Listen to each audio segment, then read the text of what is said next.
بسم اللہ الرحمن الرحیم۔ میں نے مجلس کا آغاز ایک دعا سے کی، اس لیے کہ شب جمعہ کی یہ دعا ہے، شب جمعہ، اور آج تھرسڈے نائٹ کی یہ دعا ہے جو ہر اولاد پر یہ لازم ہے کہ وہ اپنے مرحومین کے، اپنے والدین کے لیے ایصال ثواب کرے۔ اس طرح نماز پڑھ کر 10 مرتبہ بولے رب اغفر لی ولوالدیّ، کہ پروردگار تو میرے والدین پر رحم کر، ولوالدیّ وللمؤمنین یوم یقوم الحساب، مومنین کے اوپر ان کے حساب میں نرمی کر، ان کے حساب میں کم کر۔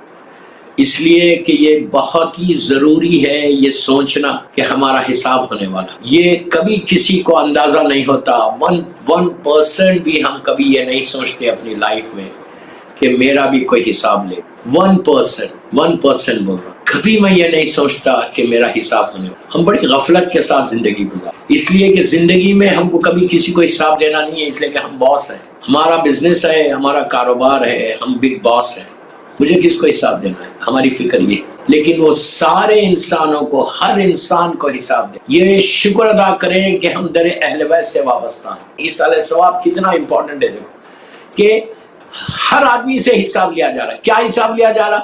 کیا لے رہا اللہ ہم سے حساب؟ قبر میں پوری زندگی جو تم نے کیا ہے نا، جو تم نے 15 ایئر سے مرد، 9 ایئر سے لڑکی، جتنی جب سے تمہارے اوپر واجبات ہوئے، ہر واجب کے بعد تم سے پوچھا جائے گا کہ تیرا من ربوں کا، من ربوں کا پوچھا جائے گا، تیرا رب کون ہے؟ پھر نبی کا نام پوچھا جائے گا، پھر اماموں کے نام پوچھے جائیں گے، اس کے بعد تیرا قبلہ پوچھا جائے گا کہ قبلہ کیا ہے، بتایا جائے قبلہ کیا ہے، تیرا دین کیا ہے، تیری کتاب کیا ہے۔ اس کے بعد یہ بولا جاتا دیکھو منکر و نکیر کا سوال حق ہے۔ اس کے بعد یہ بولا جاتا کہ دیکھو جنت حق ہے، جہنم حق ہے، صراط حق ہے۔ کبھی آپ نے سوچا صراط کیا ہے؟ کبھی میں یہ سوچا کہ میرا بھی حساب ہوگا نیچے؟ کبھی نہیں سوچتے۔ ہم کتنی غفلت کے اندر زندگی گزار رہے ہیں۔ آپ سوچو میں کیا بول رہا ہوں، ہم سوچو میں یہ ایصال ثواب رکھ کے تم نے اپنے مرحومین کے درجات کو بلند کروا دیا۔ اگر یہ ایصال ثواب نہیں ہوتا تو میرے پاس میں مثال کے طور پہ 10% لے کے جا رہا گڈ ڈیڈز کو، اب یہ بیڈ ڈیڈز میرے مثال کے طور پہ خدا نہ خواستہ 90% بیڈ ڈیڈز ہیں، میرے پاس صرف 10% گڈ ڈیڈز ہیں۔ نیچے چلا گیا، اب نیچے میں حساب دے رہا۔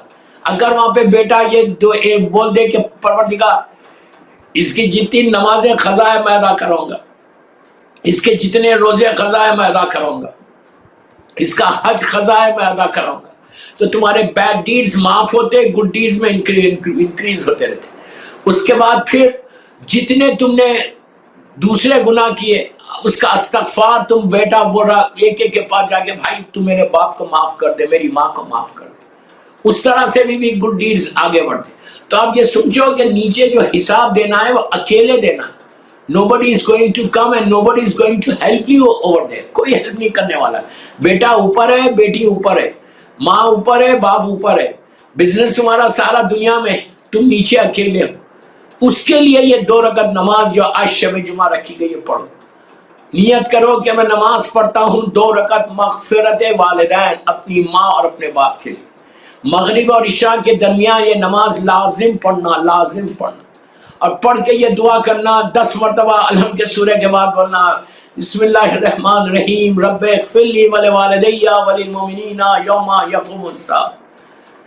پھر دوسری رکعت میں الحمد کے بعد بولنا بسم اللہ الرحمن الرحیم رب اغفر لی ولوالدیّ ولمن دخل بیتی مؤمنا والمؤمنین والمؤمنات، یہ 10 دفعہ پڑھنا۔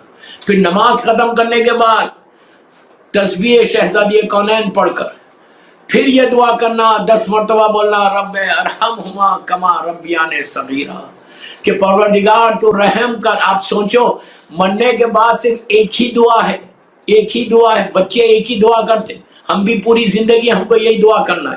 میں بار بار بول رہا ہوں ہم کو بھی مرنے کے زندگی میں اپنی ایک ہی دعا کرنا کہ اللہ تو رحم کر۔ اللہ کا یہ نام بار بار میں بولا، کل بھی کسی مجلس میں، شاید نیو یارک کی مجلس میں بول رہا تھا، میں نے یہ بولا ہے کہ پڑھو، تسبیح پڑھو، اللہ کے اس کرم کا اندازہ لگاؤ، کرم کے لیے نام لو، یا بولو یا رحمانو یا رحیم، یا رحمانو یا رحیم کی تسبیح پڑھو۔ یہ اتنا عجیب نام ہے کہ اس لیے کہ اللہ کا رحم ہوگا تو ہمارے پرابلم سالو ہوں گے، اللہ کا کرم ہوگا تو ہمارے پرابلم سالو ہوں گے. یا کریمو یا کریمو یا کریمو یا کریمو، اللہ کا یہ عجیب نام ہے دوستو کہ تم یہ کریمو یعنی اللہ تو بلیس کر، اللہ تو کرم کر، اللہ ہمارے اوپر رحمت کو نازل کر، اللہ اپنی بلیسنگ کو نازل کر. ہم کو نیچے جانے کے بعد سوائے بلیسنگ کے کچھ نہیں چاہیے. وی ڈونٹ نیڈ اینی تھنگ. نیچے جانے کے بعد نہ تم اولاد سے کوئی چیز ایکسپیکٹ کر سکتے کہ دنیا کی کوئی چیز تم کو لا کے دے. مثال کے طور پہ کوئی کھانا لا کے نہیں دینا، پیسے نہیں چاہیے، پاؤنڈس نہیں چاہیے، یورو نہیں چاہیے. نیچے چاہیے کیا تم کو؟ صرف اس کا کرم چاہیے، صرف کرم چاہیے. اگر تم نے کرم میں پروردگار ہم کو مل جائے تو ہم ایک لمحے میں ہمارا بیڑا پار ہو جائے گا. ادروائز تاریخ کے مشہور واقعات کہ 2 سال حساب دے رہے تھے، 2 years. کہیں نہ کہیں پھنس گیا انسان، اللہ رحم کرے. وہ مشہور نجف اشرف کا واقعہ، ہمارے ایک عالم دین کا، بہت بڑے عالم دین تھے، میں نام نہیں لے رہا. انتقال ہوا 2 سال کے بعد اپنے شاگرد اپنے اسٹوڈنٹ کے خواب میں آئے.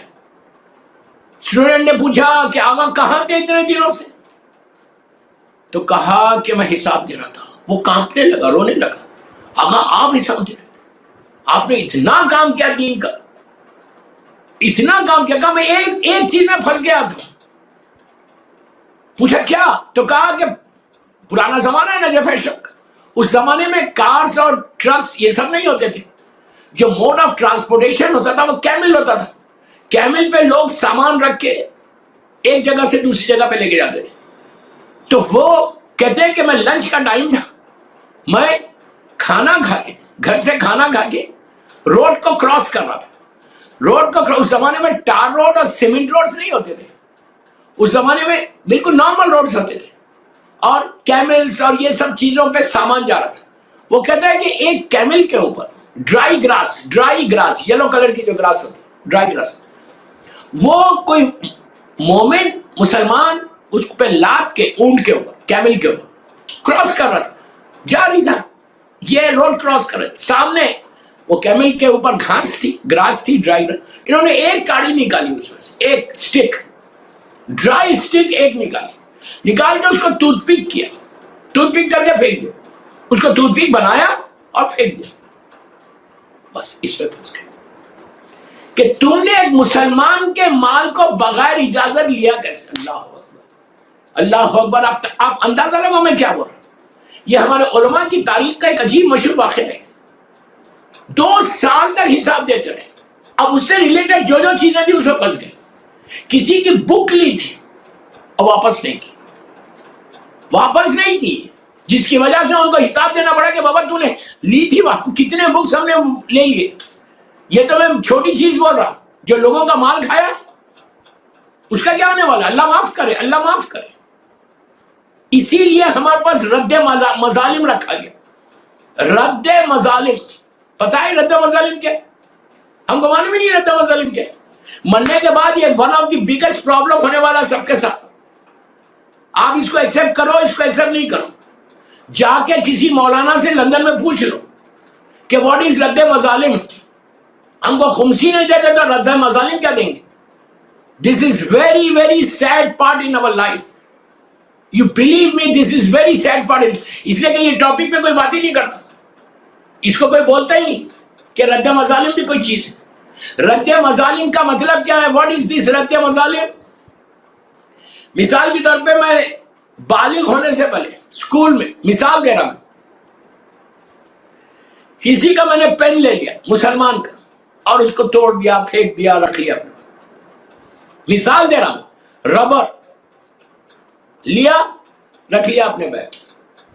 بڑے ہونے کے بعد بھی کسی سے پیسے لیے، مثال کے طور واپس ہی نہیں کی. کسی سے بک لی، واپس ہی نہیں کی. کسی سے کوئی چیز مانگی، رکھ لیا. یہ وہ سارے گناہ ہیں جو تم کو نیچے پوچھا جائے گا کہ تم نے ایک مسلمان کے مال کو بغیر پوچھے لیا کیسے. جس چیز کے تم مالک نہیں ہو وہ تم لے ہی نہیں سکتے. یہ وہ رد مظالم ہے کہ جو ایک پائل اپ ہوگا اور پائل اپ ہو کے تم کو وہاں پہ جا کے حساب دینا پڑا لحد کے اندر. رد مظالم کا میں اس کا سولوشن بولتا ہوں، ورنہ پوری مجلس رد مظالم پہ ہو جائے گی. اس کا بہترین عمل میں آپ کو بتا رہا لندن والوں کے لیے، اور جو مجھے سن رہا ہے اہل بیت چینل لندن پہ، عیسیٰ علیہ السلام کی مجلس اللہ جن جن مرحومین کی آج ایثار ثواب ہے ان کے درجات بلند کرے انشاءاللہ۔ دوستو اس کے لیے بہترین کیا ہے؟ ایوری منتھ میں بہت آسان طریقہ دے رہا، آپ علماء سے پوچھ لینا جو میں بات کر رہا ہوں۔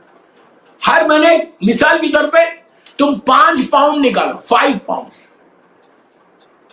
10 پاؤنڈ نکالو منتھلی، 10 پاؤنڈ نکال کے اچھا رد مظالم کے جو پیسے ہوتے ہیں وہ تم کسی غریب کو دینا نہیں ہے، تم کو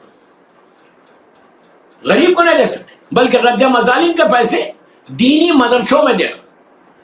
بیک ہوم پاکستان انڈیا میں کئی دینی مدرسے جہاں سے بھی آپ کا تعلق ہے، انڈیا پاکستان سے جہاں سے بھی آپ کا تعلق ہے، افریقہ سے جہاں سے بھی آپ کا تعلق ہے، آپ کیا کرو، مثال دے رہا میں 10 پاؤنڈ منتھلی بول رہا ہوں، 10 پاؤنڈ منتھلی تو آپ آرام سے نکال سکتے، کوئی بڑی بگ ڈیل نہیں۔ 10 پاؤنڈ یا 5 پاؤنڈ نکالو، 5 پاؤنڈ نکال کے پاکستان بھیج دو، انڈیا بھیج دو، جو ان سے بھی آپ کا تعلق ہے، کس پہ بھیجو؟ دینی مدرسہ اتنے ہیں وہاں مدرسے، ان مدرسوں میں 5 پاؤنڈ بھیج دو، اور وہاں کے مولانا کو بولو یہ میں رد مظالم کے بھیج رہا ہوں، رد مظالم، اور رسید رد مظالم کے لے لو۔ تمہاری نیت یہ ہونا جو تم 5 پاؤنڈ نکال رہے کہ پروردگار جو بھی میرے گناہ سہون ہو جائے۔ پہلی تو یہ چیز ہے اس میں رد مظالم میں کہ اگر آپ نے کوئی چیز لی ہے اور آپ کو یاد ہے تو اس کو واپس کر دو، تو یہ مسئلہ حل ہو جائے۔ اگر آپ واپس ہی نہیں کر سکتے، اس لیے واپس نہیں کر سکتے کہ آپ کو پتا نہیں وہ بندہ کہاں چلے گیا، میں 10 سال پہلے اس سے لیا تھا تو چلا گیا، 20 سال پہلے لیا تھا چلا گیا، تو آپ اس وقت آپ کو یہ رد مظالم نکلنا اور یہ بولنا ہے کہ جن جن کا مال، جن جن کا حق میری گردن کے اوپر، پلیز غور سے سنو، جن جن کا حق میری گردن کے اوپر، اللہ اس کا ثواب اس مرحوم کو دے دے، اگر وہ زندہ ہے تو ثواب لکھ دے ان کے گڈ ڈیڈز میں، اگر مر گیا تو اس کو اس کا اجر دے۔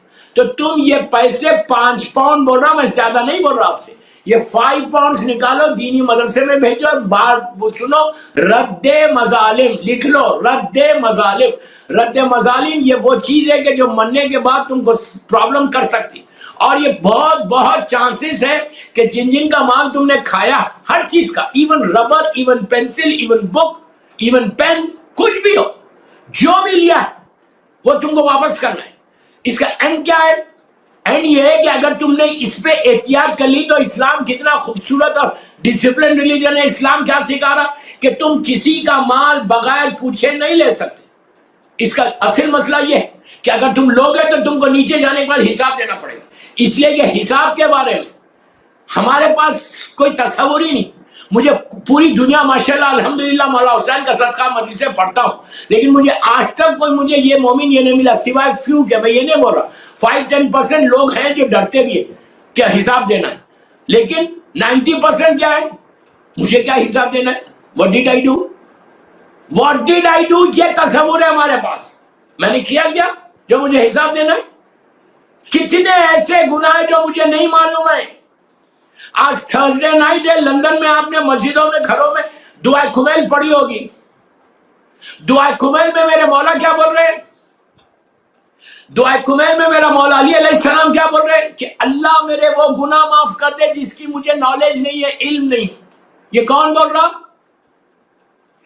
امام علی علیہ السلام بولے کہ جو زمین سے زیادہ آسمانوں کے راستوں سے واقف ہے، جو کائنات کا مالک ہے، جس کی محبت ایمان ہے، جس سے بغض کفر و نفاق، وہ علی بول رہا کہ اللہ میرے وہ گناہ معاف کر دے جس کا مجھے علم ہے۔ آپ انصاف سے بولو، جب میں اپنے گناہوں کی معافی مانگتا کبھی میں اس انداز سے مانگتا گناہ کی معافی؟ کبھی میں یہ بولتا کہ اللہ میرے وہ گناہ معاف کر دے جس کا مجھے علم ہے؟ ارے جو گناہ کرتے اس کی معافی نہیں مانگتے تو یہ گناہ کی معافی کہاں سے مانگیں گے؟ ایک سال بعد پڑھ لے محمد و آل محمد۔